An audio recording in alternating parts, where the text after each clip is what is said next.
if you're suddenly on the same side as Nigel Farage, I think you must hold your nose and just you have to check yourself, don't you? Yeah, that's right. Am I really in the right place right now? Is what you should. Are we the baddies? Yeah. Yeah, that's right. That's the line.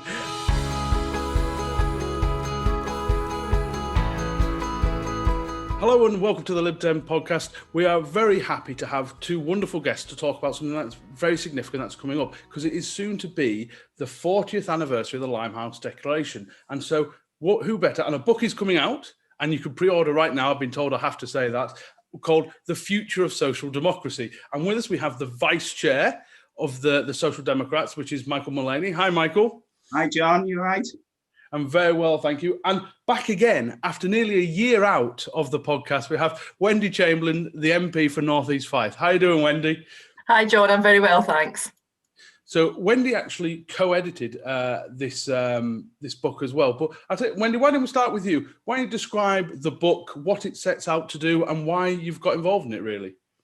Well, I was approached to get involved with it because I had described myself as a social democrat, and I think I was one of the only MPs in the current cohort who'd said that specifically. That's sort of, for all that I'm proud to be a Liberal as well. I think it's really important that we recognise the heritage that the party has. And you know, the Limehouse Declaration is clearly a very significant part in social democrat history in the UK, so really important that we mark it. And I think, and Vince Cable sets this out very well in the sort of introductory chapter, in some ways social democracy is seen in some respects in a bit of retreat, though obviously yesterday with the inauguration of Joe Biden, you would like to think that potentially different things are going to happen. So really important, I think, to restate social democracy, what it stands for, what it's about, the radical aspects of it, and actually when radical social democratic policies have been taken forward, the really positive impact that they've had in people's lives, not just in the UK, but elsewhere in the world. And Michael, the book's made up of essentially 9 chapters or essays. Is that dealing with big issues that the country needs to face? Yeah, absolutely. We've got a whole range of contributors from across the party, past and present senior figures within the party. Vince Cable, as Wendy has mentioned, has done a chapter. We've also got Stephen Williams, the former local government minister, talking about how we have an education system that can help people get on and in life. We've got Ian Kearns from the Social Liberal Forum talking about how work is changing because of automation and how we ensure that people have a basic income to live on, and so there's a whole range of really good chapters there. There's Lord Newby from the Leader of the Lords talking about how we balance economic growth with protecting the environment. So some really big issues for social democrats I looked at in the book, and it's a really good read, lots of ideas, challenging book, and I encourage all members to have a read of it. And Wendy, you're the author of one of the chapters. So, I mean, we can talk about, we can give, obviously, the listeners a bit of a hint of what you go on about there, because you actually talk about voting and reform of the political state in that way.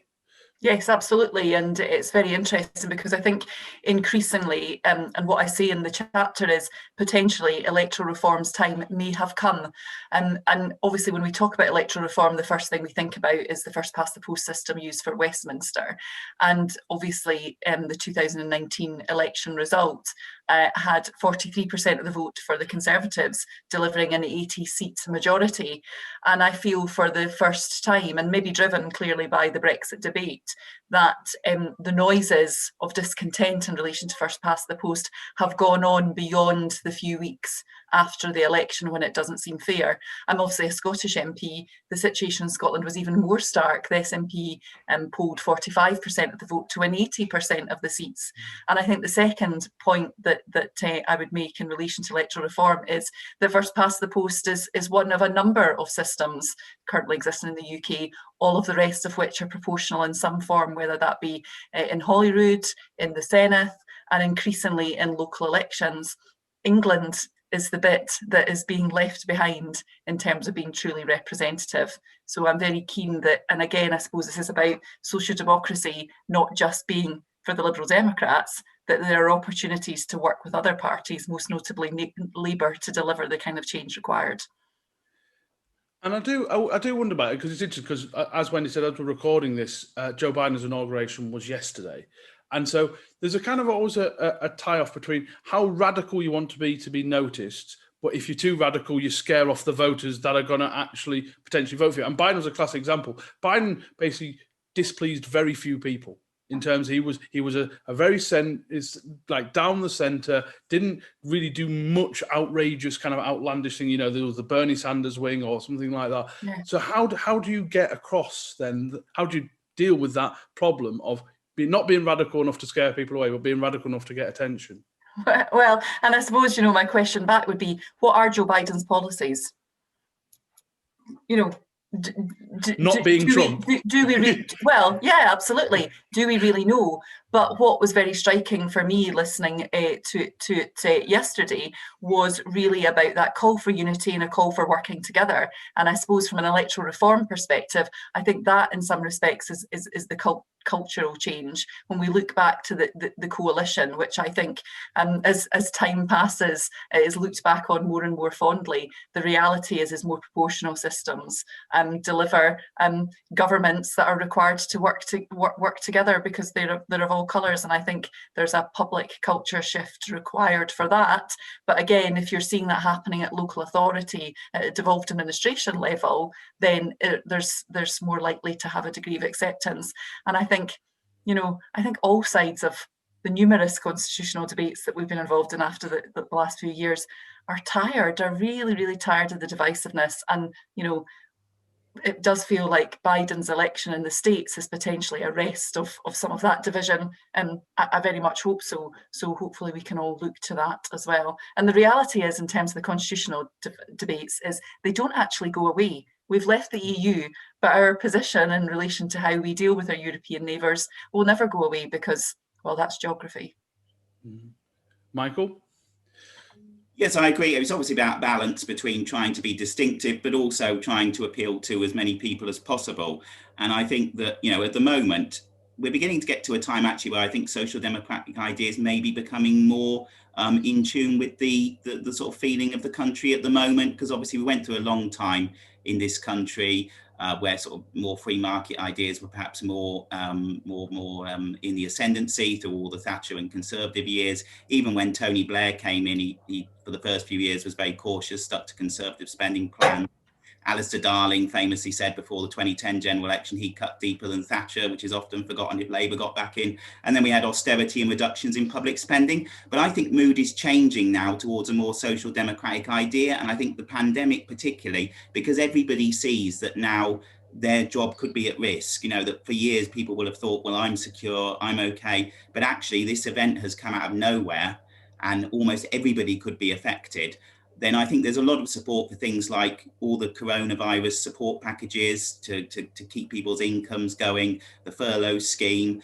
There's also, a drive to say that, should government support industry to protect jobs during this difficult time? Also, the arguments for the NHS, the more investment. It's been shown that it's been struggling to cope during the whole pandemic. And then also things like re-education, lifelong training to get people back into work because of the uncertainty of work. So I think, in a way, we're almost seeing a new era now where maybe social democratic ideas, which for years have been on the back burner and generally have been sort of marginalised. I think maybe we're reaching an era now where actually there are ideas that people are more receptive to, that because of the pandemic, because of things like in Ian Kern's chapter, he looks at the future of automation and the risk to employment there, that actually things like universal basic income, more government support, more support for training for the NHS, these are perhaps becoming more mainstream ideas, and actually maybe we're in a sort of era where social democratic ideas are to the fore, and hopefully that book can help with this.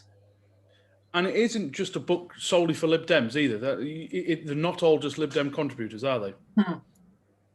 No, we've got Roger Liddell, who's a Labour peer, who's written a chapter as well in the book. So we are sort of trying to appeal to a whole range of people. And I think Wendy's chapter on PR, which is a really, really, really good chapter, which sets out the need for voting reform.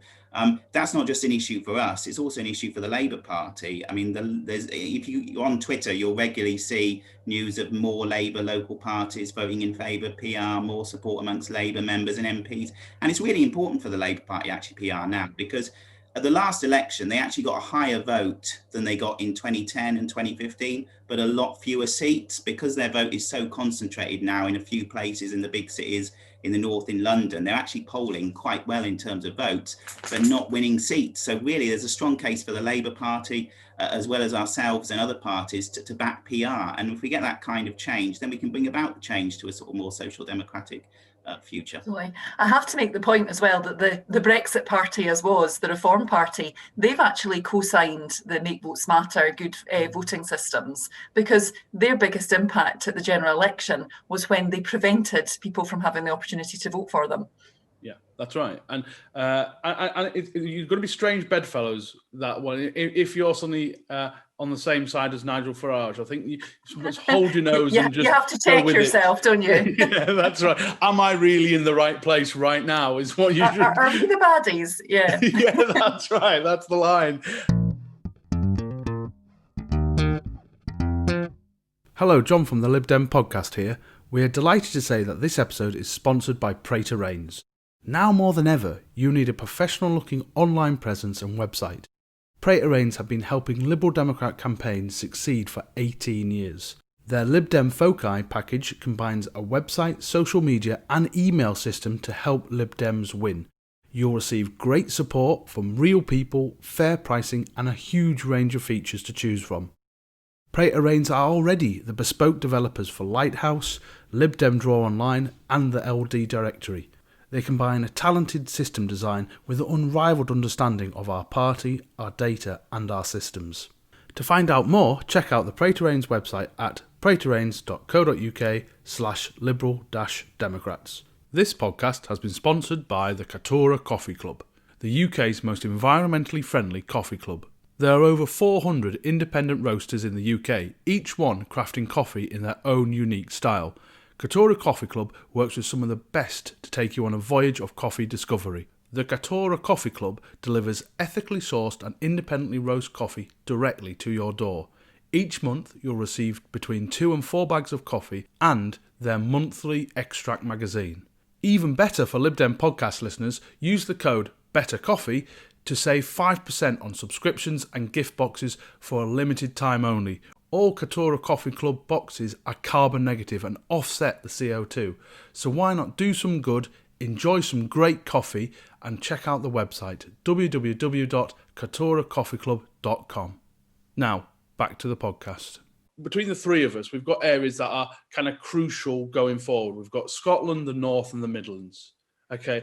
And whatever happens next, they're going to be the critical areas. Obviously, everyone talks about the Red Wall and how the Tories were able to get through that. Well, is the point that a lot of people felt disillusioned? They didn't know where to go. They had completely, obviously, they were terrified of Corbyn. We'll put him to one side because he was just a disaster. But actually, is there a point that social democratic principles are what are going to get the Red Wall back to kind of not just being into Boris Johnson?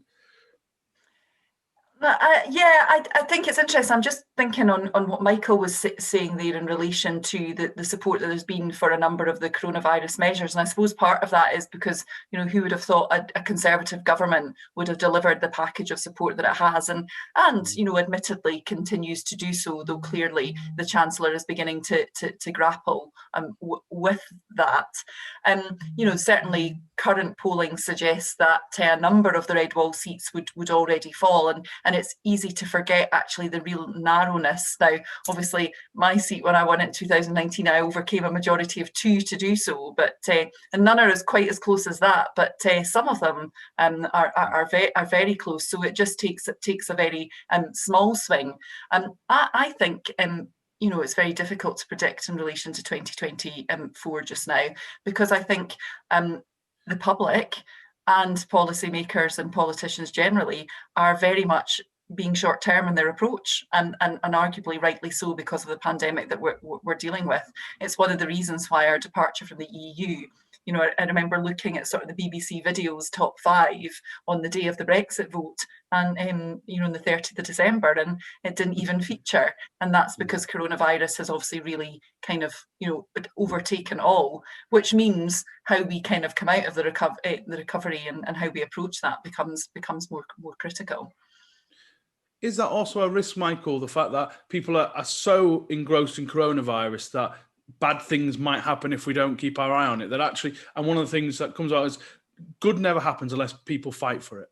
And I think that's it. And so the coronavirus isn't going to change the way Britain works unless we fight for it, unless we fight for those changes, unless we actually strive for the great things you've talked about in terms of the way, you know, people have appreciated the safety net the state can be there for companies and individuals. But people will quickly ignore that unless we say, look, we've got to learn from this. Absolutely. And I think as a party, you know, we've been the party that stood up for the excluded, the 3 million that have been excluded from a lot of the support packages. We're the ones in there, more than Labour really, that are fighting for people who are stuck in that situation. We're the ones that are constantly arguing, you know, for the extensions of the furlough scheme because of how long this whole pandemic's gone on. People do need the support extended. We've also got the coronavirus green recovery plan, you know, 150 billion pounds of investment to protect the environment and to ensure that, you know, jobs and employment is protected. You know, the two key things going forward, the climate and giving people, you know, financial security. So as a party, we are really putting forward some of these, you know, quite radical social democratic ideas. And I think it's a way that we can start recovering support as a party in the whole country, because if you look at our support in recent elections, it has become very concentrated in particularly in the southeast, the south of England and London. And, you know, we only have one seat in the whole of the Midlands, North and Wales now, Tim Farron in Westmoreland. So if we're going to start breaking out into less affluent communities and broadening our appeal, then we need to have something to sell. And I think campaigning for people like the excluded and these other causes are ways in which we can broaden our appeal to many people across the country. Yeah, I absolutely agree, Michael. I was on an event, I think it was a Liberal Democrat History Group event, and John Curtis was on it, and he did sort of say, you know, there's a reason why it's the MP for St Andrews University who's chairing tonight, and, you know, we absolutely can't get away from that. You know, there is a very typical type of Liberal Democrat target seat and quite an identifiable type of Liberal Democrat voter. I think arguably we've become a party that is more identified by social class than any of the others. Oh, sorry, that's my phone. I'm going to mute for a sec. It's okay, that's no problem. You're absolutely right. And how we get over this and how we change this, the Lib Dems can't just stay in suburban, affluent little university cities. We have to do, and it's important because, again, we look across elections, and you're in the Midlands, you've been a highly successful local councillor, and it's that kind of local effort that's going to push us over the line and get into new areas as well. And actually having a clear sense of purpose with social democracy at its heart, I imagine you would say is key to it. Absolutely. We need to be speaking up for the issues that really matter to people, and identifying areas where, you know, the issues that affect a lot of people where perhaps other parties haven't picked up on them. I mean, the carers is a big campaign that Ed's campaigning on. Millions of people affected, a group that's often not mentioned. You know, every part of the country there will be thousands of people who are caring, who feel undervalued, who are not being given the support they need. And that's the kind of policy that we can put forward to broaden our appeal.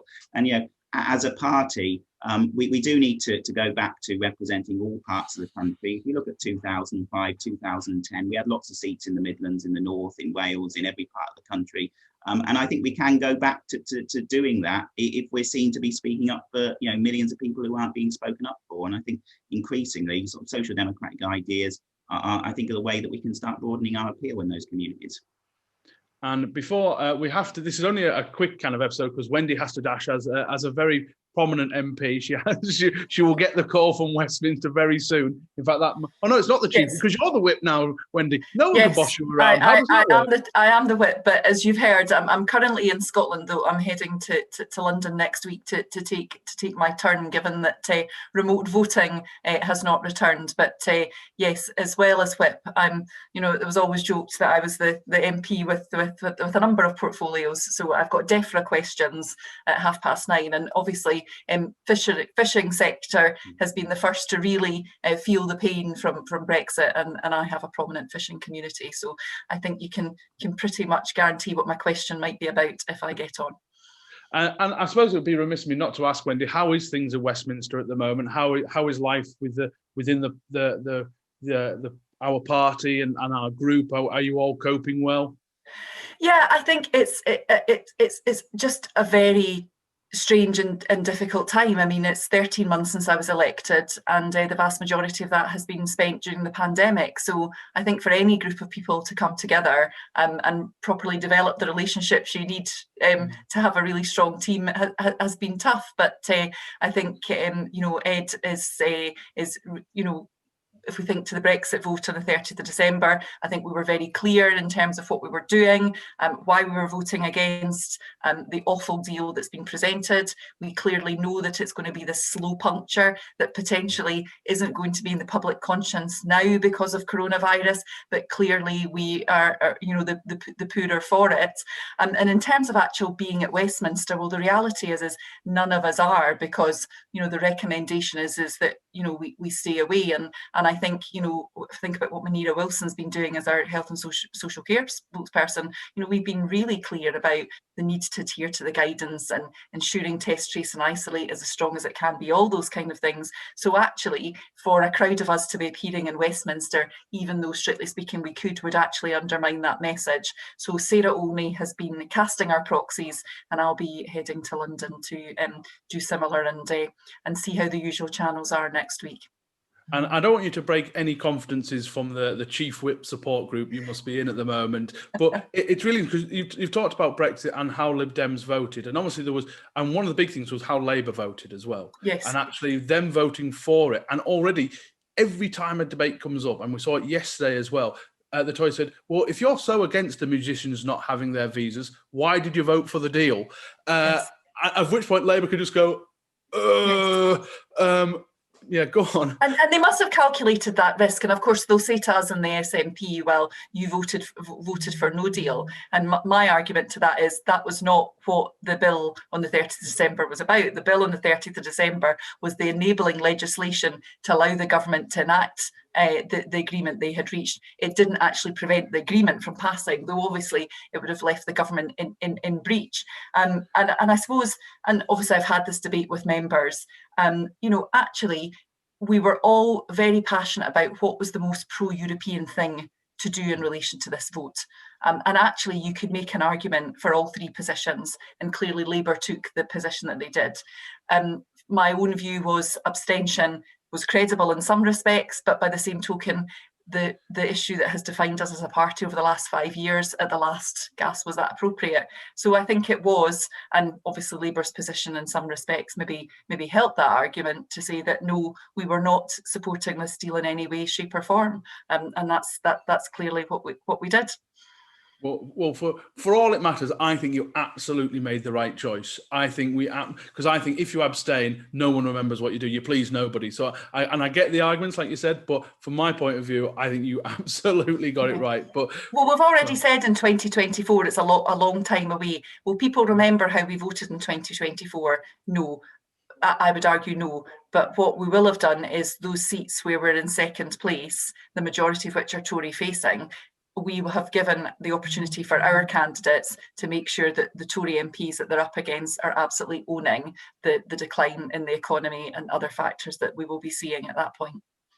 Well, like I said, Wendy does have to go off and do her parliamentary duty. So I'd like to thank you very much for that, Wendy. And I suppose, Michael, to you is just to say, where can people get the book? And I take it it's online. Where can they find it?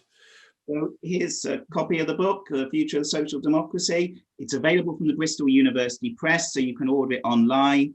Whole load of essays from loads of leading figures: Vince Cable, Wendy, Sarah Olney, Baroness Smith, Lord Newby, loads of subjects to do with the economy, foreign policy, education covered, every single sort of major issue looked at from a social democratic perspective. I'd encourage all members and anyone interested really in the party and social democracy generally to buy it.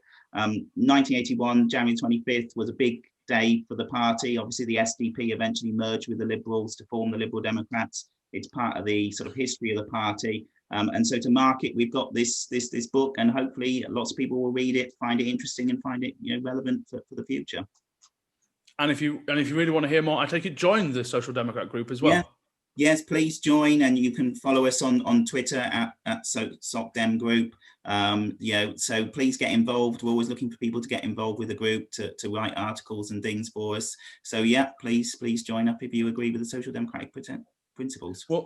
Well, brilliant. Thank you so much for both coming on. I really enjoyed it. And I know it was short and sweet, but the book is fantastic. Like I say, from what I've read of it so far, it's really challenging and getting us out of our comfort zone as well to think about, okay, what's next for our party? What's next for our country? So thank you both very much for being on. Do follow these guys on their social media. I'll link them down in the show notes for you. You can follow everything to do with the Lib Dem Podcast at LibDem Pod. I'm John Potter. Thank you very much for watching and listening. We'll have another episode very soon, and we'll see you later.